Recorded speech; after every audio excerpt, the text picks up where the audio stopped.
Surat civil હોસ્પિટલમાંથી બાળકોની ઉઠાંતરીના case છાસવારે સામે આવતા હોય છે, ત્યારે ગાંઠની સારવાર માટે લેવાયેલી પાંડેસરાની 28 દિવસની બાળકીની સંભાળ માટે રહેલો પાડોશી યુવક જ બાળકીને લઈ ભાગી ગયો। આ ઘટનામાં બાળકીની માતા પણ યુવક સાથે ગઈ હતી, પરંતુ અન્ય બાળકોનો વિચાર આવતા પાછી ફરી હતી। મૂળ બિહારના આરા ભોજપુરનો શ્રમજીવી પરિવાર પાંડેસરામાં રહે છે। પરિવારમાં પતિ, 29 વર્ષની પત્ની, 11 વર્ષની પુત્રી, 6 વર્ષનો પુત્ર તથા 28 દિવસની બાળકી છે। પાંડેસરામાં રહેતો સૂરજ મહેતા તેમનો પારિવારિક મિત્ર હતો। 3 સંતાનોની માતા સાથે તેનો પરિચય વધ્યો। આ દરમિયાન 28 દિવસની બાળકીને પેટના ભાગે ગાંઠ થઈ હતી। તારીખ 7/2/2025ના રોજ તેને સિવિલમાં દાખલ કરાઈ હતી। મહિલાનો પતિ શાકભાજી વેચવાનું કામ કરતો હોવાથી સૂરજ સિવિલમાં દીકરીની સંભાળ રાખવા રોકાયો। 12મીએ મહિલા અને સૂરજ બંને બાળકી સાથે સિવિલથી જતા રહ્યા। મહિલાએ ફોન રિસીવ નહીં કરતા પતિ સિવિલ દોડી આવ્યો। માતા, દીકરી અને સૂરજ ગાયબ હતા। થોડા સમય બાદ માતા પરત આવી ગઈ હતી, પરંતુ સૂરજ બાળકીને લઈ નાસી ગયો। ખટોદરા પીઆઈ BR રબારીએ કહ્યું છે, ફરિયાદ મળતા જ પોલીસની ટીમ બનાવી શોધખોળ શરૂ કરી છે। સિવિલ હોસ્પિટલમાંથી નીકળ્યા બાદ સૂરજ ઉધના રેલવે સ્ટેશન તરફ જતો દેખાયો હતો। પોલીસ ટીમ બનાવી તપાસ ચલાવી રહી છે। हाँ जी, आपने જે માહિતી મળી છે જે બાળકને લઈ જવાની ઘટના, એ બાબતે હું આપ સૌને જણાવી દેવા માંગુ છું કે બેબી ઓફ જાનકી વિરેન્દ્ર સિંહ એટલે કે જાનકીબેનનું એ બાળક હતું। એ બાળકનો જન્મ 15 જાન્યુઆરીના રોજ થયેલ હતું અને એ બાળકને 15 જાન્યુઆરીના દિવસે જ અમારા ICUમાં દાખલ કરવામાં આવેલું હતું।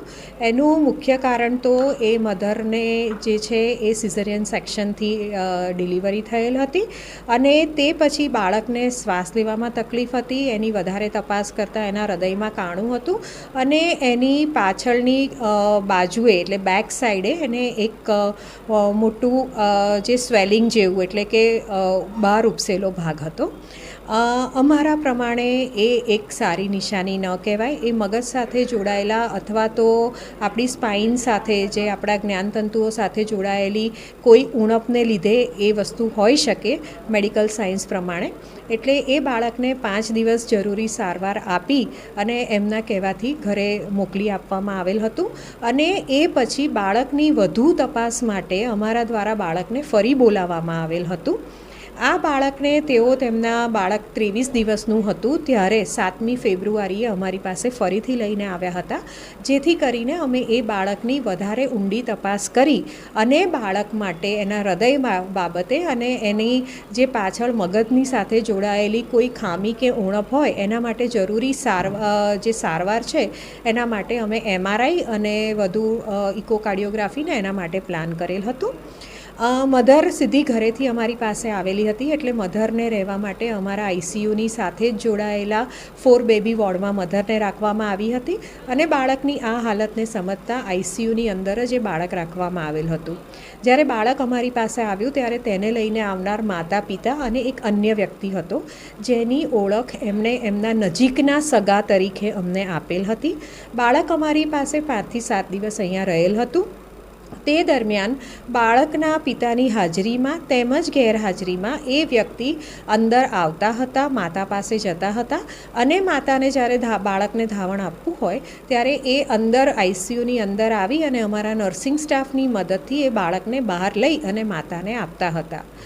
આ જે બાબતની આપ અમને જાણ કરી રહ્યા છો એ દિવસે સવારે 5:30 વાગે માતાએ એ બાળકને લીધું હતું અને એને સ્તનપાન કરાવેલું હતું અને એના બાબતે આ એક નિત્યક્રમ હતો જે અમારા નર્સિંગ સ્ટાફ માટે અને ઓન ડ્યુટી ડૉક્ટર્સ માટે કોઈ અજુગતું થયું હોય એવું લાગતું નહોતું। લગભગ વહેલી સવારે 7 થી 7:30 વાગ્યાના સુમારે એ બાળકને લેવા માટે આજે એમના નજીકના પરિચિત વ્યક્તિ અંદર આવેલ હતા અને એ લઈ ગયા હતા, પરંતુ એ વ્યક્તિ વારંવાર આ માટે અંદર આવતા હતા અને બાળકને ધાવણ આપે 2 થી 2.5 કલાકનો સમય વીતી ગયો હતો। એટલે જ અમારા નિયમ પ્રમાણે બાળકને ધાવણ આપવાનો સમય હતો એટલે એ લઈ ગયા, જે અમારા માટે કોઈ અજુગતું નહોતું। પરંતુ થોડીવાર પછી જ્યારે અમારા ડૉક્ટર અને સ્ટાફે જોયું કે બાળકને ફીડિંગ આપવા કે ધાવણ આપવા માટે લઈ ગયા છે પણ ફરી પાછું મૂકી નથી ગયા, ત્યારે અમારા સ્ટાફે તપાસ કરતાં માતા અને જે તે પરિચિત વ્યક્તિ એ અમને એમના સ્થાને મળ્યા નહોતા.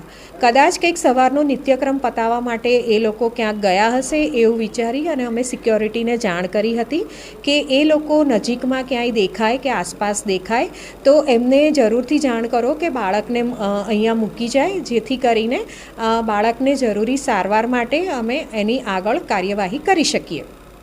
પરંતુ સિક્યોરિટીના તમામ પ્રયાસો છતાં અમને લગભગ 2 થી 2.5 કલાક સુધી પણ એ બાળકનો પત્તો મળ્યો ન હતો, જેથી અમારા ડૉક્ટર અને સિક્યોરિટી ટીમે આજુબાજુ જઈ અને નજીકના જે પણ વિસ્તારો છે ત્યાં જઈને તપાસ કરી હતી.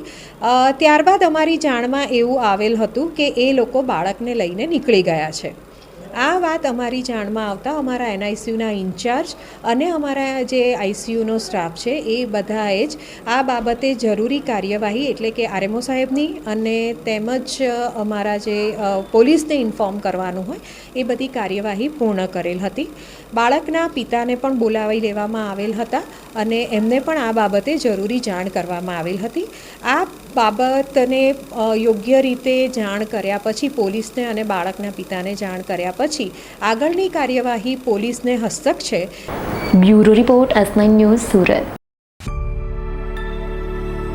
અમારી તમામ માહિતીથી અપડેટ રહેવા માટે જોડાયેલા રહો S9 ન્યૂઝ સાથે.